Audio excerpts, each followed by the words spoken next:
ថ្ងៃនេះដែរខ្ញុំបាទមកមើលពងរស់ហើយឥឡូវនេះពងរស់របស់ខ្ញុំដោះអត់ល្អទេអញ្ចឹងយើងធ្វើការព្រោះថែមទៀតកន្លែងអត់ដោះហើយនេះគឺសកម្មភាពយើងធ្វើឲ្យញ៉ាំគឺយើងកំពុងតែអាំងសត្វព្រាបដែលយើងចាប់វាបាននៅវាមកស៊ីសៅរបស់យើងអញ្ចឹងយើងចាប់វាដើម្បីអាំងញ៉ាំតែម្ដងហើយនេះខ្ញុំធ្វើប្រដាប់បង្អើលសត្វព្រាបហើយនឹងចាបដែលវាមកស៊ីក្របស្រូវរបស់ខ្ញុំដែលទើបព្រោះថែមពីលើ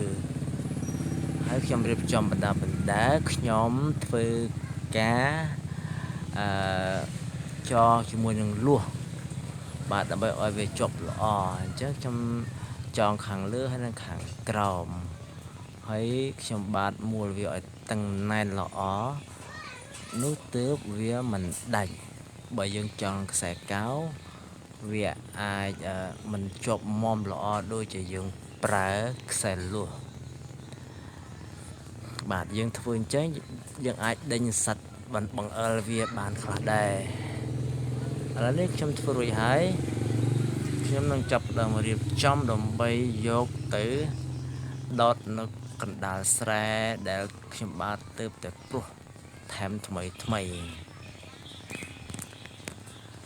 ឃើញថាពងរស់របស់ខ្ញុំវាអត់ដោះច្រើនដោយសារតែសត្វព្រាបហើយនិងសត្វចាបវាចុះមកចឹកហើយវាស៊ីគ្រប់ស្រូវរាល់ថ្ងៃធ្វើឲ្យគ្រប់ស្រូវរបស់ខ្ញុំវាអត់ដោះហើយវាស៊ីជាចំណីរបស់វាអស់អញ្ចឹងខ្ញុំព្រោះថែមខ្ញុំត្រូវតែការពារដើម្បីបង្អើលពួកវាកុំឲ្យវាចុះមកស៊ីទៀតឥឡូវខ្ញុំធ្វើបាន5ថែមទៀតអញ្ចឹងខ្ញុំបាទត្រៀមយកទៅដាក់ឥឡូវនេះខ្ញុំដាក់រួចហើយអញ្ចឹង